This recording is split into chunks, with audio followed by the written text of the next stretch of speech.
आज शहीद भगत सिंह का जन्मदिन है। दिन भर लोग उन्हें श्रद्धांजलि दे रहे हैं, उनके बारे में बात कर रहे हैं, बता रहे हैं कि वो कितने महान हैं। लेकिन हम हर बार उनके बारे में आपको कुछ नया बताना चाहते हैं, कुछ ऐसी बातें बताना चाहते हैं जो शायद आपको ना पता हो, कुछ ऐसे सवाल उठाना चाहते हैं जिनके जवाब लोगों को आज तक नहीं मिले। एक सवाल जो उनके बारे में अक्सर उठाया जाता है वो ये है कि क्या महात्मा गांधी शहीद भगत सिंह को फांसी की सजा से बचा सकते थे? क्योंकि महात्मा गांधी की बात तो अंग्रेज मानते थे, अंग्रेज महात्मा गांधी से बात किया करते थे, महात्मा गांधी की बात का एक वजन था। महात्मा गांधी ने अंग्रेजों के बहुत सारे फैसले बदलवा भी दिए अपना दबाव डालकर, अहिंसा के जरिए। और लेकिन महात्मा गांधी इस मामले में कुछ नहीं कर पाए। शहीद भगत सिंह का जन्म आज ही के दिन वर्ष 1907 में संयुक्त पंजाब में बंगा नाम के एक खटकर कला में हुआ था। खटकर कला में भारत की आजादी के लिए उन्होंने सिर्फ 23 साल की उम्र में शहादत दे दी थी। यानी जिस उम्र में आज के युवा सिर्फ ये सोचते हैं कि अगली पार्टी कहां है, वेकेशन पर कहां जाना है, अपने भविष्य की तैयारियों में जुटे होते हैं, अपने भविष्य को लेकर बड़े बड़े सपने देखते हैं, या फिर आपस में ये बात करते हैं कि नया स्मार्टफोन कौन सा आया है, कौन सी बाइक लेनी है, कौन सी गाड़ी लेनी है, या कहां नौकरी करनी है, किस कॉलेज में पढ़ने जाना है। उस उम्र में भगत सिंह ने फांसी के फंदे को आजादी का आभूषण मानकर अपने गले में डाल लिया था। सिर्फ 23 साल की उम्र। इसलिए आज आपको जो बात याद रखनी है वो ये कि भगत सिंह ने 23 साल की उम्र में ही ये जो काम है उन्होंने किया था। उन्हें क्रांतिकारी सुखदेव थापर और शिवराम हरि राजगुरु के साथ 23 मार्च 1931 को फांसी दी गई थी। लेकिन इससे केवल 18 दिन पहले ही महात्मा गांधी ने 5 मार्च 1931 को तत्कालीन वाइसरॉय लॉर्ड इरविन के साथ एक समझौते पर हस्ताक्षर किए थे, जिसे इतिहास में गांधी इरविन पैक्ट के तौर पर बताया गया है, कहा गया है, इसके बारे में लिखा है। इस समझौते के बाद महात्मा गांधी का बहुत विरोध हुआ, क्योंकि उन पर यह आरोप लगा कि उन्होंने लॉर्ड इरविन के साथ इस समझौते में भगत सिंह की फांसी को रद्द कराने के लिए दबाव नहीं बनाया, जबकि वो ऐसा कर सकते थे और चाहते तो भगत सिंह की जान बचा सकते थे।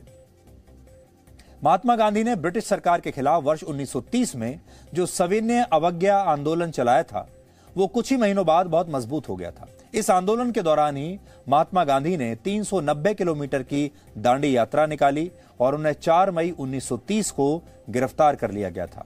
इसके बाद 25 जनवरी 1931 को जब महात्मा गांधी को बिना शर्त जेल से, तब वो ये बात अच्छी तरह से समझ चुके थे कि अंग्रेजी सरकार किसी भी कीमत पर उनका आंदोलन खत्म कराना चाहती है और इसके लिए वो उनकी सारी शर्तें मान लेगी।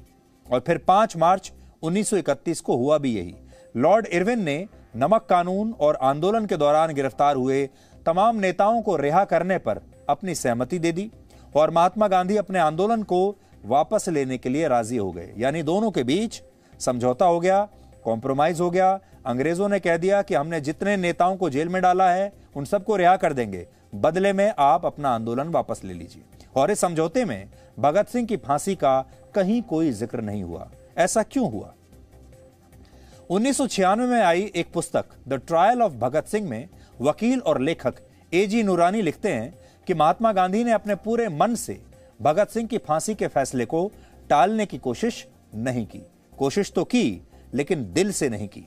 अगर वो चाहते तो ब्रिटिश सरकार पर बने दबाव का इस्तेमाल करके तत्कालीन वाइसरॉय को इसके लिए राजी कर सकते थे, लेकिन महात्मा गांधी ने ऐसा किया नहीं। 23 सितंबर को जब लाहौर सेंट्रल जेल में भगत सिंह को फांसी की सजा दी गई, तब इससे कुछ ही घंटे पहले महात्मा गांधी ने अंग्रेजी सरकार को एक चिट्ठी लिखी थी, जो आज मैं अपने साथ लेकर आया हूं।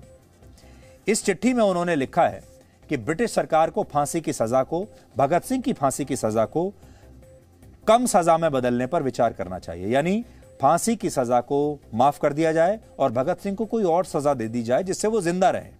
उन्होंने लिखा कि इस पर ज्यादातर लोगों का मत सही हो या गलत, लेकिन वो फांसी की सजा को कम सजा में बदलवाना चाहते हैं। उन्होंने लिखा कि अगर भगत सिंह और दूसरे क्रांतिकारियों को फांसी की सजा दी गई तो देश में आंतरिक अशांति फैल सकती है। लेकिन उन्होंने इस चिट्ठी में कहीं पर भी ये नहीं लिखा कि भगत सिंह को फांसी की सजा देना गलत होगा और वो इसका विरोध करते हैं, पुरजोर विरोध करते हैं। उन्हें बस इस बात का डर था कि लोग इसके खिलाफ हैं और अगर भगत सिंह को फांसी दी गई तो हिंसक माहौल बन सकता है, हिंसा फैल सकती है। महात्मा गांधी इस चिट्ठी में यह भी बताते हैं कि वाइस रॉय लॉर्ड इरविन ने पिछली बैठक में अपने फैसले को बदलने से मना कर दिया था, लेकिन उन्होंने यह भी कहा कि अगर गांधी इस पर उन्हें विचार करने के लिए कहते हैं तो वो इस पर सोच सकते हैं, इसे कंसीडर कर सकते हैं। आज वो चिट्ठी मैं अपने हाथ में लेकर आया हूं, मेरे पास है। तो महात्मा गांधी देखिए, वो लॉर्ड इरविन को सबसे ऊपर कहते हैं डियर फ्रेंड। ये बातें छोटी छोटी बातें हैं, लेकिन इससे आपको बहुत सारी चीजें पता चलेंगी। महात्मा गांधी लॉर्ड इरविन को चिट्ठी लिखते हुए उन्हें एक दोस्त के तौर पर संबोधित कर रहे हैं। ऊपर लिख रहे हैं डियर फ्रेंड, यानी दोनों दोस्त हैं। फिर लिख रहे हैं कि you are frank enough to tell me that there was little hope of your commuting the sentence of death on Bhagat Singh and 2 others. You said you would consider my submission on Saturday. तो कह रहे हैं कि मैं आपकी जो आपने ईमानदारी से इस बात को स्पष्ट किया, उसकी मैं कदर करता हूं कि भगत सिंह की फांसी को टालने की जो गुंजाइश है वो बहुत ही कम है। ये लॉर्ड इरविन ने उन्हें पहले ही बता दिया था। फिर वो लिखते हैं कि पॉपुलर ओपिनियन राइटली और रॉन्गली डिमांड्स कम्यूटेशन। यहां पर आपको इस लाइन में ही पता चल जाएगा कि गांधी जी कंफ्यूज्ड हैं, महात्मा गांधी, और महात्मा गांधी खुलकर भगत सिंह का साथ नहीं दे रहे। वो ये कह रहे हैं कि जो पूरा लोकप्रिय ओपिनियन है, यानी जो जनता की जो राय है, वो ये है कि भगत सिंह की फांसी टाल देनी चाहिए, रोक देनी चाहिए। फिर लेकिन साथ में ये भी कह रहे हैं कि राइटली और रॉन्गली, ये सही भी हो सकता है और गलत भी हो सकता है। यानी महात्मा गांधी अपनी तरफ से साफ ये नहीं कह रहे कि भगत सिंह की फांसी गलत काम होगा।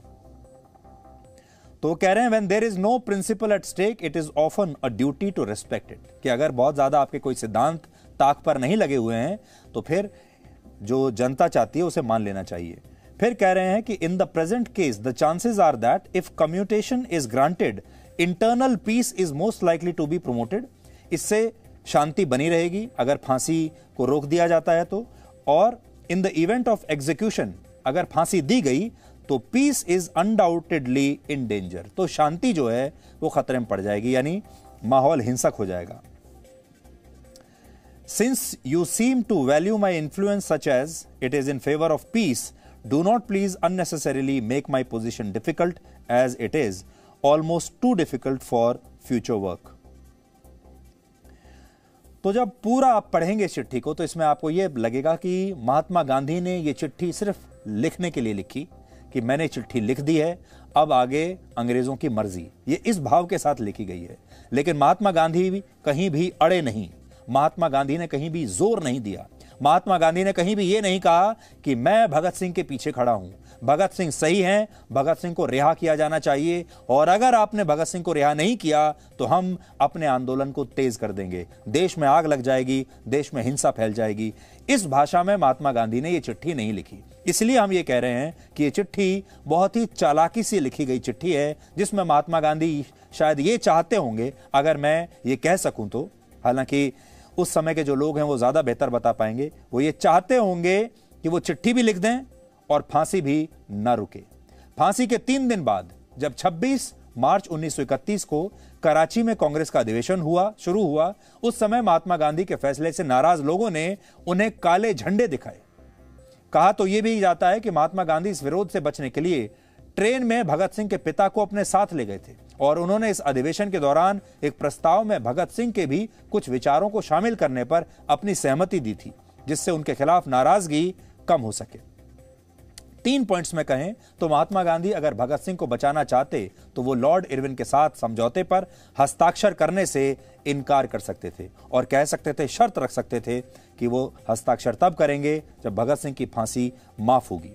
वो अपना आंदोलन वापस लेने से भी इनकार कर सकते थे, जिससे अंग्रेजी सरकार पर फांसी की सजा के फैसले को टालने का दबाव बनता, और वो फांसी के विरोध में नया आंदोलन भी शुरू कर सकते थे, जो ब्रिटिश वाइस रॉय बिल्कुल चाहते नहीं थे। लेकिन महात्मा गांधी ने इन तीनों में से कुछ नहीं किया। शहीद भगत सिंह कहते थे कि बम और पिस्तौल से क्रांति नहीं आती, क्रांति की तलवार विचारों की शान पर तेज होती है। भगत सिंह भारत को आजाद देखना चाहते थे, लेकिन आजादी से 16 साल और 4 महीने 23 दिन पहले ही उन्हें फांसी दे दी गई। अगर वो 16 साल 4 महीने और जिंदा रह जाते तो आजाद भारत देख लेते और खुद भी आजाद हो जाते। भगत सिंह ने अपनी शहादत से एक दिन पहले 22 मार्च 1931 को एक चिट्ठी लिखी थी, और इसमें उन्होंने क्या लिखा वो लिखते हैं, देखिए। शहादत से पहले अपने साथियों को अंतिम पत्र उन्होंने लिखा है। वो कह रहे हैं, साथियों, स्वाभाविक है कि जीने की इच्छा मुझ में भी होनी चाहिए, मैं इसे छिपाना नहीं चाहता। जीने की इच्छा किसके अंदर नहीं? 23 साल का एक युवा, क्या वो जीना नहीं चाहेगा? तो वो कह रहे हैं, मैं भी जीना चाहता था, लेकिन एक शर्त पर जिंदा रह सकता हूं कि मैं कैद होकर या पाबंद होकर जीना नहीं चाहता। जिंदा तो रहेंगे लेकिन आजादी के साथ जिंदा रहेंगे, वो ऐसा कहते हैं। फिर वो लिख रहे हैं आगे, आज मेरी कमजोरियां जनता के सामने नहीं हैं। अगर मैं फांसी से बच गया तो वो जाहिर हो जाएंगी और क्रांति का प्रतीक चिन्ह मध्यम पड़ जाएगा या संभवतः मिट ही जाए। लेकिन दिलेराना ढंग से हंसते हंसते मेरी फांसी चढ़ने की सूरत में हिंदुस्तानी माताएं अपने बच्चों के भगत सिंह बनने की आरजू किया करेंगी और देश की आजादी के लिए कुर्बानी देने वालों की तादाद इतनी बढ़ जाएगी कि क्रांति को रोकना साम्राज्यवाद या तमाम शैतानी शक्तियों के बूते की बात नहीं रहेगी। तो सोचिए, भगत सिंह को इस चिट्ठी लिखते समय यह उम्मीद थी कि जब वो अपनी शहादत देंगे तो उसके बाद हिंदुस्तान की जो माएं हैं वो अपने बच्चों को भगत सिंह बनाने की कामना करेंगी, आरजू करेंगी कि उनके यहाँ भगत सिंह जैसे लोग पैदा हों। लेकिन आज आप सोचिए, आज़ादी के लगभग 75 साल पूरे होने वाले हैं, हमारे देश में कितनी ऐसी माताएं हैं, माएँ हैं जो अपने बच्चे को भगत सिंह बनाना चाहती हैं। आज भी लोग ये कहते हैं कि भगत सिंह थे तो बड़े अच्छे, लेकिन हमारे घर में ना पैदा हों, पड़ोसी के घर में पैदा हों तो अच्छा है। भगत सिंह और चंद्रशेखर आजाद पड़ोसी के घर में पैदा होने चाहिए, अपने परिवार में नहीं। और आज इसके बाद वो लिखते हैं, आज एक विचार आज मेरे मन में आता है कि देश और मानवता के लिए जो कुछ करने की हसरतें मेरे दिल में थीं, उनका 1000वां भाग भी पूरा नहीं कर सका। अगर स्वतंत्र जिंदा रह सकता तब शायद उन्हें पूरा करने का अवसर मिलता और मैं अपनी हसरतें पूरी कर सकता था। अब तो बड़ी बेताबी से अंतिम परीक्षा का इंतजार है, कामना है कि ये और नजदीक हो जाए। अंतिम परीक्षा मतलब मौत का इंतजार है और वो बेसब्री से अपनी मौत का इंतजार कर रहे थे। आज के जमाने में जब आदर्शों की कोई कीमत नहीं रह गई है, तब आपको भगत सिंह की नवंबर 1930 को लिखी ये चिट्ठी जरूर याद करनी चाहिए। इसमें उन्होंने क्रांतिकारी बटुकेश्वर दत्त को लिखा कि मेरे मन में फांसी से बचे रहने का कभी कोई लालच नहीं आया। मुझसे अधिक भाग्यशाली कौन होगा? आजकल मुझे स्वयं पर बहुत गर्व है। मुझे अब पूरी बेताबी से अंतिम परीक्षा का इंतजार है और कामना है कि ये और जल्दी आए, जो मैंने अभी आपको पढ़कर सुनाया। भगत सिंह ऐसा भारत चाहते थे, ऐसा देश चाहते थे जहां धर्म से ज्यादा नागरिकों के स्वतंत्र अधिकारों की बात हो। वो आजादी को राजनीतिक बंधनों तक सीमित नहीं मानते थे, बल्कि उनका कहना था कि आर्थिक और सामाजिक आजादी भी लोगों के लिए उतनी ही महत्वपूर्ण है। लेकिन आज उनकी शहादत के 90 साल बाद भी हमारा देश उनके सपनों का भारत बनने के लिए संघर्ष कर रहा है। Presenting B News app, available on Google Play and App Store. Download it now.